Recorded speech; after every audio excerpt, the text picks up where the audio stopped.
Hello, and welcome to Marketplace with Charles, brought to you by Art of Skincare. Art of Skincare, the company that brings out the beauty in you, as well as Kuwisa Lodge, situated at the heart of Mabalingwa Nature Reserve, where dreams do come true. On Marketplace, we aim to empower and encourage and equip you with the right tools that you need to move closer to you achieving your entrepreneurial dreams. Each week, we bring you insight from experts in different fields of business, from men and women of faith. It is always intriguing to find that there are people who do not allow stereotypes to interfere with their perception of business. I have always believed that if you have found your passion in life, no matter what field it may be, you can make the most of it and let it bring out the best in you. My guest today is one such an example whom I believe will inspire you to be the best that God has created you to be in life. We meet a woman, not an ordinary woman, but a dynamite that has pulled the stops in climbing her own ladder of success. She has learned to take everything that she has learned throughout her educational career, knitted it together to become a full cloak that she can wear and make a success out of her life. Philile, welcome to Marketplace with Charles. Thank you, Charles, for having me, and good day to our viewers. Philile Mbokazi, do you mind to tell the viewers who Philile is so that they get to know you a little bit? Philile Mbokazi is first of all, a child of God. Uh-huh. Yes, I'm a wife and a mother of 3. Mm-hmm. I'm originally from Appelsburg. It's a small town, small village outside Devon. That's where I was born and bred. Yes. But I currently reside in Ivenda in Mpumalanga province. That's where I'm based. I am an admitted attorney, and I'm practicing on my own account under the style and name of Mbokazi Attorneys. Mm-hmm. Mm-hmm. Yes, most people say women don't disclose their age, but yeah, I'm 38. and it's so funny. It's so funny. They don't want to disclose their age. Yeah. But come 21st, we celebrate. Yes. Come 50, we celebrate. Come 70, we celebrate. No, but we remain 21. So when we 50, we're still celebrating 21. When you're 60, we're still celebrating 21. That's why. And I can tell you the reason why you're disclosing your age. Why? You look stunning. Oh, thank you very much. Thank you so much. Thank you. But maybe the ones who do not want to disclose is that they are 38 and they look 47. It could be. I don't know. I don't know. No, yeah. Great, man. Let's talk about your company. Yes. Mbokazi Attorneys. Yes. When was it established? Okay. It was established in October 2013. Mm-hmm. But I officially opened office in January the following year, which was 2014. Yeah. Yes, that's when it was established, and I've been trading as a sole proprietor from that time. Then I recently incorporated as a personal liability company. So it's officially incorporated now. Oh, great. Let's talk about your education. Yes. I realize that you have been studying since you were born until today when you are 38. Yes. What qualifications do you have you attained after matric? Well, straight after matric, I studied BSc. Mm-hmm. So I've got a degree in Bachelor of Science. I majored in environmental management and environmental science. Then soon after that, I got a job. I was working for one of the petrochemical companies. Mm-hmm. And while working there, I then studied towards my LLB degree. Mm-hmm. And then obviously in between, I did certificates and yes, but those are basically my 2 main qualifications. So what certificates? I've got a certificate in labor law. I've got a certificate in compliance management. I've recently done SAMTRAC. That's the safety management qualification. Mm-hmm. Yeah. But where do you get all the stamina to study all this? Look, Charles, when I come from a background where getting to varsity was not even in my dreams. Yeah. So when the door miraculously opened, I then said to myself, wow, there are opportunities that I never thought were there. So then I started studying. I told myself I will study until I don't know, until I have to leave this earth. So whenever I get an opportunity to study, I grab that opportunity and I run with it. And now, how do you manage that? It's not an easy one. You need to strike a balance. Yes. Because you are a wife, you are a mother, you are an employer, then you must study. So it all boils down to being able to manage your time, basically. So you can't just do things haphazardly. You must plan. There's a lot of planning that goes to it. So you plan. There must be time for family, there must be time for business, and then time for studying. So you'll find that when most people are sleeping, then you are still up and studying. When people are sleeping, are still up. Yes. And so you sleep different times with your husband? I'm just asking. Okay, that's a tricky one.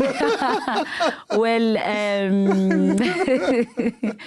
I would say not every day. Yeah. But you are a hard Let's just leave it worker. at that.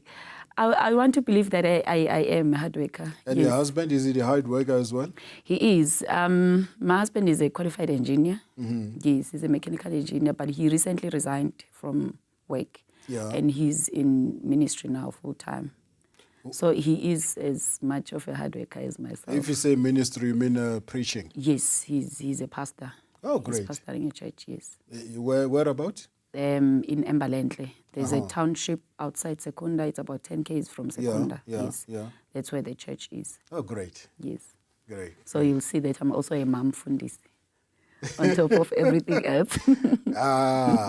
That becomes too much now. Yes. Eh? Because now you must also take care of the church. Yes. Well, I guess God gives you the grace. And Yes. sometimes I look at my life as well and think to myself, how do I manage? But for some reason, I do.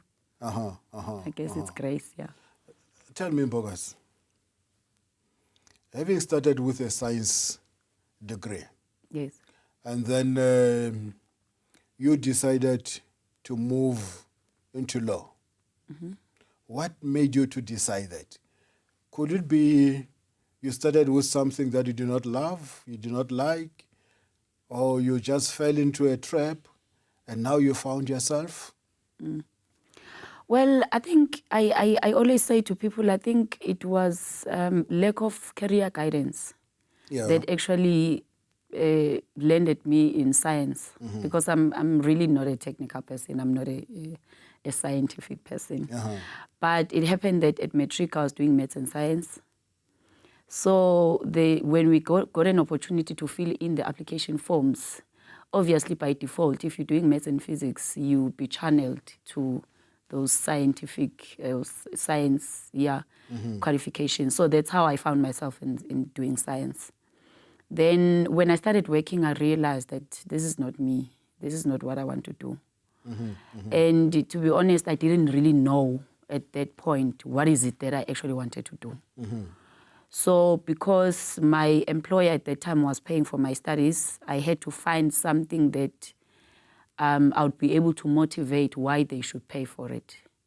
So then I said to myself, well, let me do law, because at least somehow it aligns with what I'm currently doing, you know. Then I found myself doing law, and then I loved it. And it's your passion? It's my passion. I wouldn't do anything else. Oh, great. It's my passion, yes. Tell me, what does it take to embark on the profession that you have chosen and you are engaged in now? I would say it takes lots of integrity. Yeah. one of the things that I had to, or challenge that I faced when I switched over to law was dealing with stereotypes. The first stereotype is that you can't be a Christian and be a lawyer at the same time. Yeah. So that was a challenge for me. So I would say integrity is very important because most people will first look at you as a lawyer before they even get to know the real you. Maybe we don't even look at you as a lawyer. We look at you as a liar. Yes, obviously. Yes, that's Okay. true. That's true, yes. Then obviously you need to be able to communicate. You need to be able to pay attention to detail. You must have an eye for accuracy because making mistakes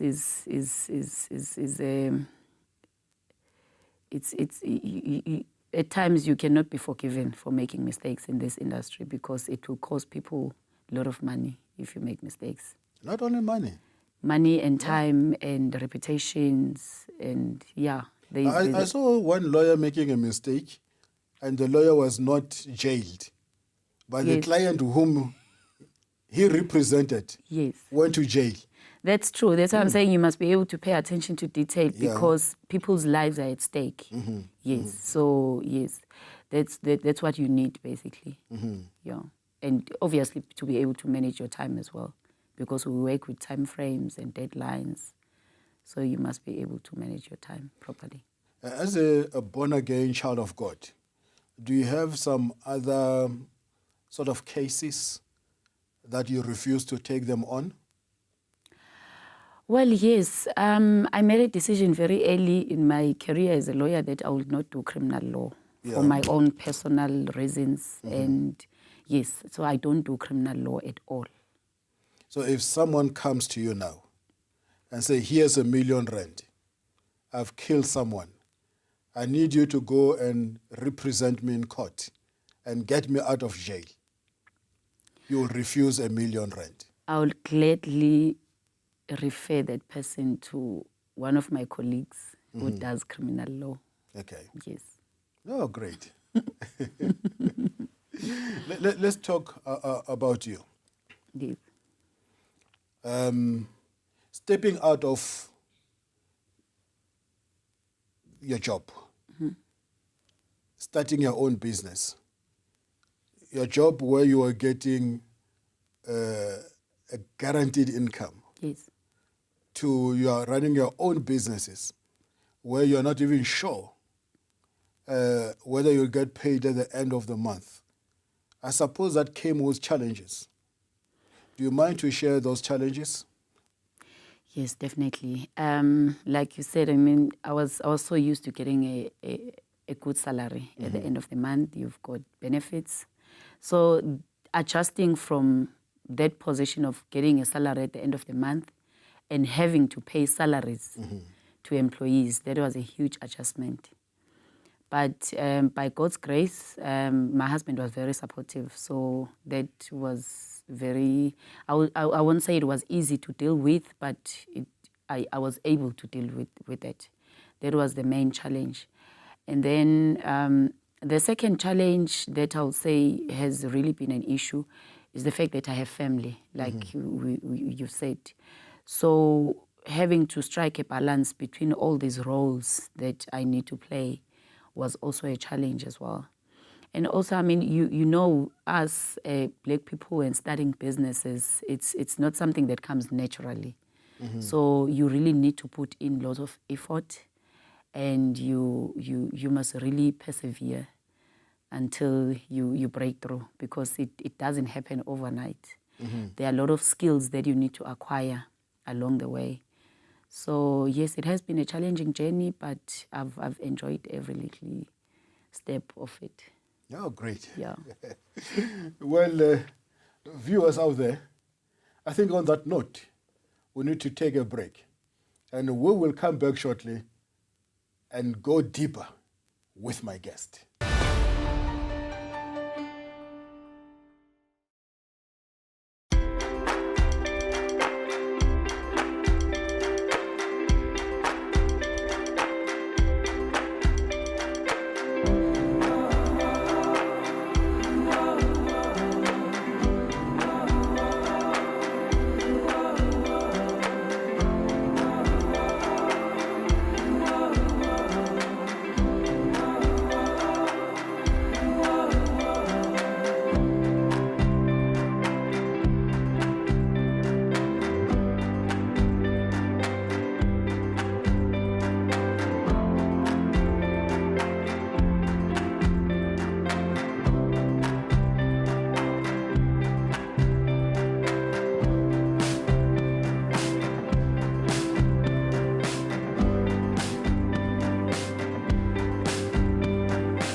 Welcome back to Marketplace with Charles.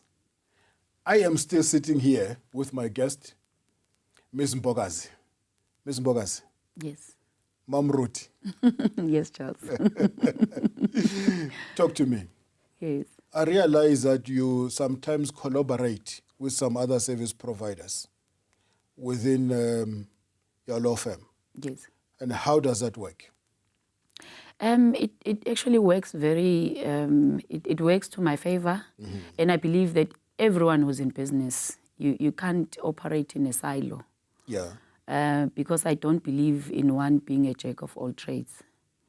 You don't have all the skills. You don't have all the resources. So for me to be able to collaborate with other people in my field, that has helped me a lot in terms of creating capacity and, being able to share into the pool of resources. So it has worked great. Who will be those people? Like, I would work with other law firms as well. yeah. Because, like I said, I mean, you can't know everything.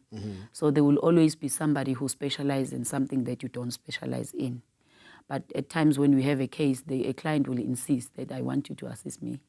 So being able to collaborate with somebody who has more expertise in that area, then obviously it helps you grow. It helps you to grow as well. Let's talk about your clients. Yes. Or your prospective clients. Who are those? Since I've opened the firm, my clients has mainly been the general public. That's like people, you and me, who need legal services. But over the years, I've started to also get clients, like corporate clients. So I have businesses as well who are part of my clients. But there's still a lot of work to be done there because I need more of those. Let me take you back a little bit. Yes. You started with your a degree which was not related to law. Yes. And then you moved into law. If one wants to be a lawyer today, straight from matric, what does it take?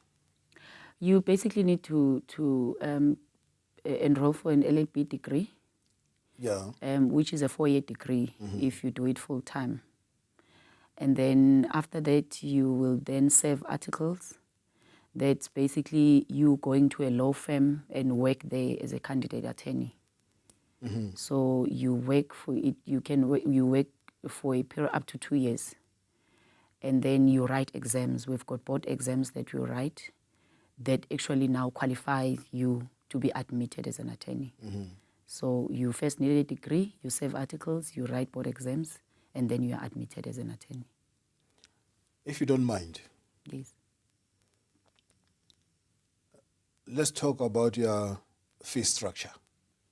Because you are Mam Ruti.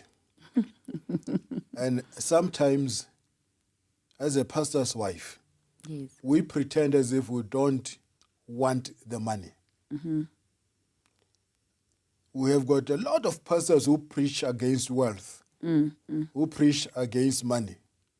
And yet they collect the same money from the church members, but they don't call it money. They call it tithes and offerings. Yes. But it's still money. Yes. At the end of the day, it's money. Yes. And there's nothing wrong with money, but there's something wrong with the love of money. Definitely, yes. Because you may not have money, but you may love to have it. So still that is wrong. Let's talk about your fee structure. Because you are in this business, one, to help the community. Yes. But most importantly as well, you are in it for money. Yes, no, that's true. Well, our profession is regulated. So there are guidelines in terms of the fees that you can charge.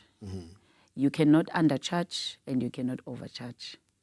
So there will always be guidelines in terms of what you can charge. It mostly goes with the complexity of the matter that you're dealing with, the experience, your experience as an attorney, because you can't be a junior attorney and charge fees of a senior attorney. Yeah. So we charge according to the guidelines. There are guidelines that are set for us that we work around when we charge our fees. If one has got a son or a daughter, Yes. and the son or daughter says, I want to be a lawyer, will you guarantee them that they will never go broke? They'll make it. In other words, do we have lawyers who sometimes go out of business? And if so, why? I can never guarantee anyone that they will not go broke, because I think going broke there are a lot of factors that contribute to you going broke. Yeah. Firstly, if you cannot manage your finances, you'll definitely go broke. But when we look at a person as a lawyer, I believe that there are a lot of opportunities within the legal field, because it's not just about you being a lawyer and representing people in court. There are other options that you can go for. You can be a legal advisor and still be employed in a corporate world. So there are many opportunities. There are many opportunities. You know, one of my greatest challenges with lawyers and doctors is that doctors, they get excited when a patient is healed. They forget about collecting the money. The lawyers as well, they get excited when they win the case for their client. But when it comes back to collecting the outstanding debt, I think these two professions, you should be multi-billionaires because you are owed a lot of money, but you fail to collect. Why is it that you can't get a collecting company? Why is it that you don't work with accountants who can help you? Because there is money, but you're failing to collect. No, that's true. I agree, Chris. Charles, sorry. I think, like I said previously, most of us want to be jack of all trades. You want to do everything. You must be able to understand what are your strengths and what are your weaknesses. Yeah. You can be a good lawyer, but you can not be able to manage your practice. That's where then this collaboration comes in, and getting other people who have expertise in different areas to assist you, that you will work with. I agree that you definitely need an accountant. You need somebody that will follow up on the outstanding invoices. But if you want to do everything, you want to go to court, you want to follow up the invoices, it becomes a chaos. You can't do that. No, you can't do it. Let's talk about the regulatory bodies within the law firms. Which ones are those? For a very long time, we've been regulated by the Law Society of South Africa, which obviously has offices in provinces, different provinces. Yeah. So there has been law societies governing different provinces. But we've recently changed now because there's a new act that has come into place, which is called the Legal Practice Act, which has basically changed the whole regulatory area for the lawyers. So we are now regulated by the Legal Practice Council, which has recently been elected. If someone wants to open a law firm and be a lawyer, is there still room for those people, or are you enough within the industry? Let's say someone is interested to opening a law firm, wants to go to school. Will they still find a space? I believe that there still is. As long as there are people on earth, there are businesses, there will always be enough work for all of us. So I would say definitely there's still more. The cake is still big enough for all of us. Yes. So if anyone wants to open a law firm, I'll say do it. Philile Mbokazi. Yes. If someone wants to get hold of your company, they have got issues. They need your assistance. And having issues doesn't necessarily mean that you kill someone. Yes. You know, it could also mean that you are on the right and someone is taking you for a ride and you need to be represented. Yes. Someone has got issues. They need your services. Where do they get hold of you? Okay, I'll give out my numbers. My cell phone number is 082-835-8320. My office number is 017-634-7939.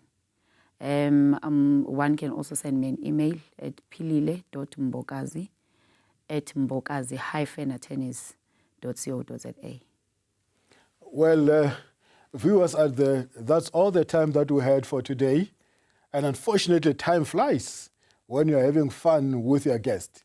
If you want to get hold of Philile, she has already given you her contacts.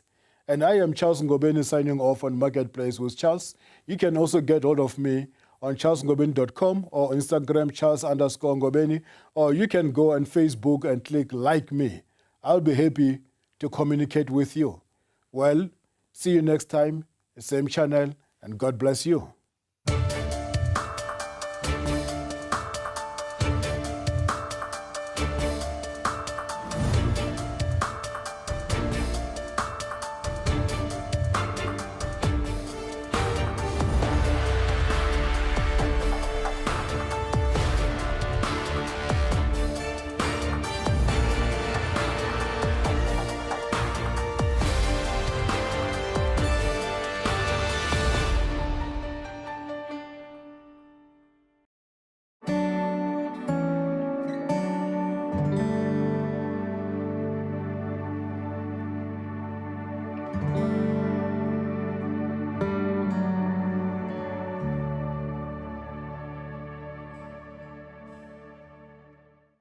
Greetings, this is Dr. Abraham S. Roger extending an invitation to come join our Bible school. We want to train, equip, activate, and release you into your ministry.